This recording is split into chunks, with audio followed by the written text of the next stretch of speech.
کائنات کی باقی مخلوقات اور آسمان و زمین کی پیدائش معرض وجود میں آتی گئی۔ اشیاء کی پیدائش والی ترتیب میں علماء کرام کے کئی اقوال ہیں، اور ہم نے آپ کے سامنے جمہور علماء اور فقہا کی پسندیدہ اور راجح ترتیب پیش کی ہے۔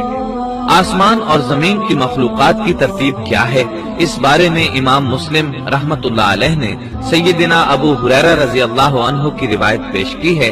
وہ کہتے ہیں، نبی اکرم صلی اللہ علیہ وسلم نے میرا ہاتھ پکڑا اور فرمایا، اللہ تعالیٰ نے ہفتے کے دن مٹی کو پیدا کیا، اتوار کے دن زمین میں پہاڑ، پیر کے دن درخت، منگل کے دن تکالیف، مصائب، جراثیم اور بیماریاں، بدھ کے دن نور کو، جمعرات کے دن زمین میں چوپایوں کو پھیلا دیا، اور تمام مخلوقات میں جمعے کے دن کی آخری گھڑیوں یعنی عصر سے رات کے درمیان میں آدم علیہ السلام کو پیدا کیا۔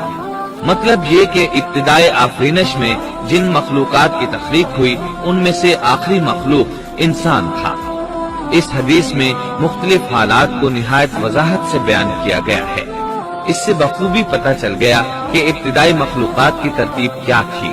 ان میں سے آخری نمبر آدم علیہ السلام کا تھا، جبکہ آدم علیہ السلام نسل انسانی میں سب سے پہلے اور تمام انسانوں کے باپ ہیں۔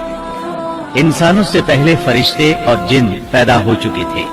صاحب عقل مخلوقات میں سب سے پہلا نمبر فرشتوں کا، دوسرا نمبر جنوں کا اور آخری نمبر انسانوں کا ہے۔ فرشتوں کا اصل ٹھکانہ آسمان ہے۔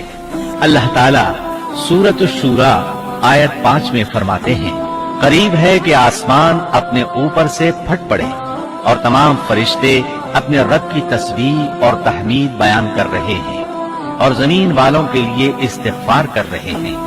خبردار، اللہ تعالیٰ معاف کرنے والا، رحمت کرنے والا ہے۔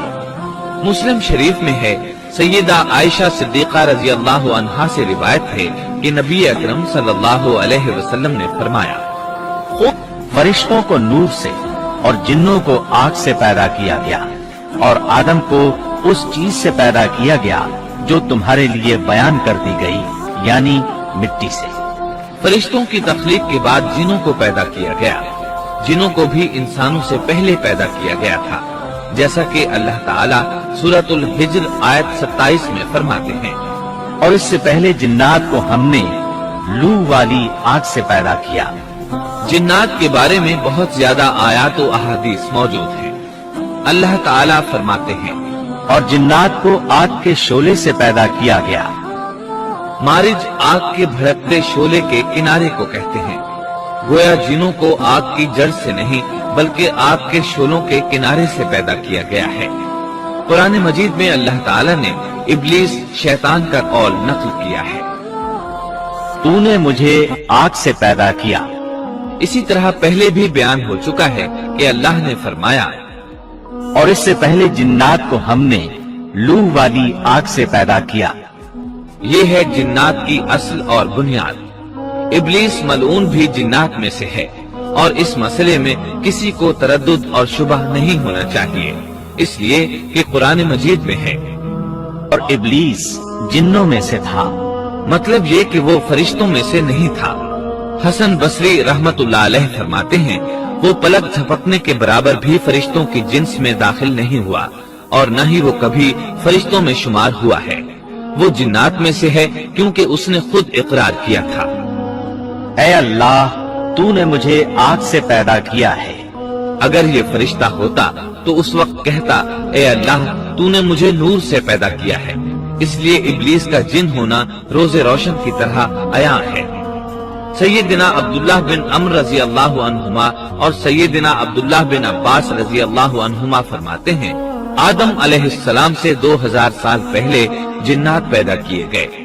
وہ ہماری اس زمین پر رہائش پذیر تھے۔ آہستہ آہستہ وہ فسق و فجور میں مبتلا ہو گئے۔ جب وہ فتنہ فساد میں حد سے بڑھ گئے، ناحق خون بہانے لگے، تو اللہ تعالیٰ نے ان کی طرف فرشتوں کا عظیم لشکر بھیجا۔ ان سے جنات کی زبردست مارکا آرائی ہوئی۔ اس مارکا آرائی میں فرشتوں نے جنات کو تہس نہس کر دیا، اور وہ سمندروں کی جزیروں میں پناہ لینے پر مجبور ہو گئے۔ زمین کے ہر بر اعظم سے انہیں جلا وطن کر دیا گیا، چنانچہ آج تک ان کا مسکن یہی جزیرے اور عظیم مراکز ہیں۔ یہ واقعہ آدم علیہ السلام کی تخلیق سے پہلے ہو چکا ہے۔ احادیث مبارکہ میں ہے کہ ابلیس ملعون کا ایک تخت ہے اور وہ تمام جنات کا سردار اور حکمران ہے۔ اس کا شاہی تخت پانی پر ہے، اگرچہ اس کی متعین جگہ ہمیں معلوم نہیں۔ یہاں تک ذکر تھا سیدنا آدم علیہ السلام کی پیدائش سے پہلے کا۔ شکریہ۔